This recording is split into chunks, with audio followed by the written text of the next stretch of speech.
Lindsey Graham knows that he is a massive hypocrite, but he's trying to explain it away. Here is what he had to say for himself at the Amy Coney Barrett hearings today.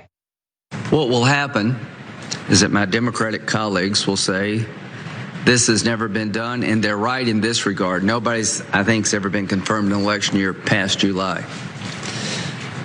The bottom line is Justice Ginsburg, when asked about this several years ago, said that a president serves for 4 years, not 3. There's nothing unconstitutional about this process. This is a vacancy that's occurred through a tragic loss of a great woman, and we're going to fill that vacancy with another great woman.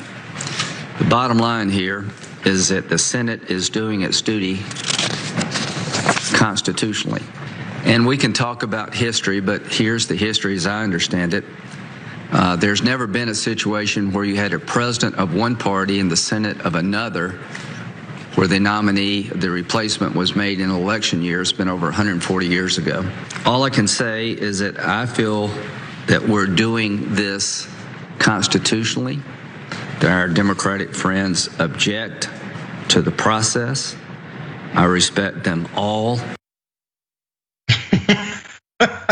Yeah, I mean, he's like giving all of these explanations. Oh, we're starting the hearings on a Monday in October, which means it's fall, which means that the sun is perfectly aligned on Amy Coney Barrett's face. So that makes it actually totally normal and not hypocritical, except he knows he's a hypocrite. The problem is, and this is, I think, a light bulb moment for liberals, they don't care about being called hypocrites. They don't care about hypocrisy shaming, even though it's fun and gratifying for us, much like those Lincoln Project ads that actually don't win anybody over.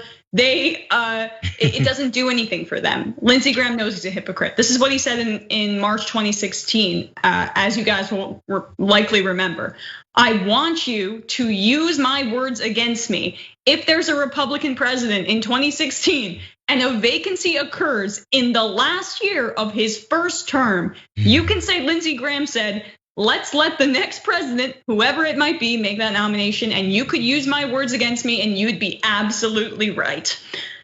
Okay, I do think though that there is a limit to how much hypocrisy people can handle. So Republicans strategically just blow past it with just force of will. And they're way better at that than Democrats, who are extremely weak, obviously. Just, okay, that's kind of their entire philosophy when it comes to strategy against the GOP. But fortunately, the opponent to Lindsey Graham in South Carolina is using this hypocrisy to seemingly pretty good effect.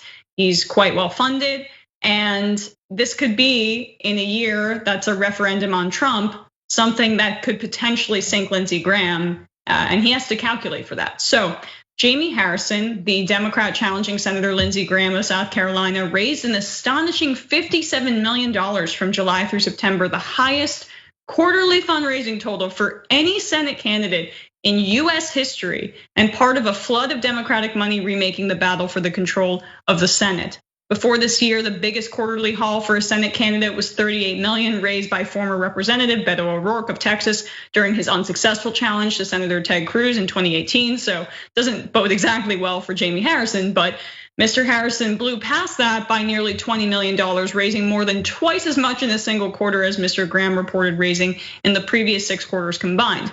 Mr. Graham has not yet announced his third quarter numbers, which means they're probably bad. Money, of course, does not guarantee victory, and Mr. Graham is still running in a conservative state that has not sent a Democrat to the Senate in more than 2 decades. Recent polls have shown a dead heat in a Quinnipiac University survey late last month.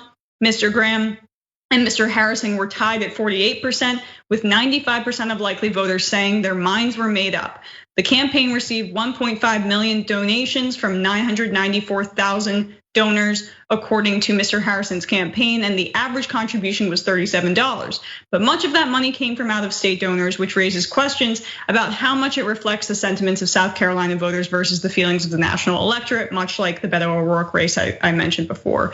Mr. Graham's reversal on seating a Supreme Court justice in an election year has enraged liberal donors nationally, says Curtis Loftus, the Republican state treasurer, but not necessarily as many voters in South Carolina.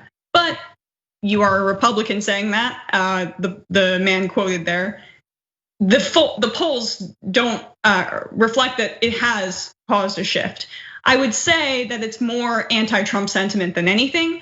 But JR, I want your thoughts on this because I do think Harrison is mounting a very significant challenge to Graham. And the fact that Graham is so public in the weeks leading up to his reelection effort could hurt him because he's so insanely shameless as the most prominent voice on the Judiciary Committee in these hearings.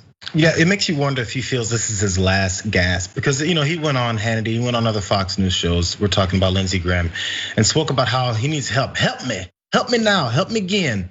About every time that he was getting destroyed money-wise by Jamie Harrison. And he said, they just hate me. Oh boy, they just hate me. These are the reasons why they just hate you. So anytime a Republican begins to feel a little bit of a sense of a consequence for the things that they've done, it's just people just hate me. They hate me, so I need you guys to help me because the haters hate me. Or maybe you did something to cause people to dislike you. Maybe your policies are anti-American. Maybe you're not representing the people that elected you before. Maybe you never represented the people that elected you and they're just now finding out that you're the person who never represented them. And there's many times that you can hold their words against them, as Lindsey Graham pointed out. And hopefully on November 3rd, enough people that are put in a place to vote against him will hold his words against him. That's kind of the only way now because they know this is the last thing that they can possibly do, which is shove through another Supreme Court nominee and show up the hypocrisy all you want. And if Lindsey Graham goes riding off into the woods, into non-existence, he doesn't care. He's still rich. He still had his time in the Senate, and then he still had a chance to put in one more Supreme Court justice on the basis of hypocrisy to lead his legacy that he can get patted on the back at all of his fundraising events and all of the whatever lobbying he may get into later. As long as he's done his job, that's a good soldier that has been honorably discharged from the Republican Party, or at least of elected officials of the Republican Party. I have a list of a few other things we can hold Republicans accountable for. The way that Lindsey Graham says, hold his feet to the fire, use it against me.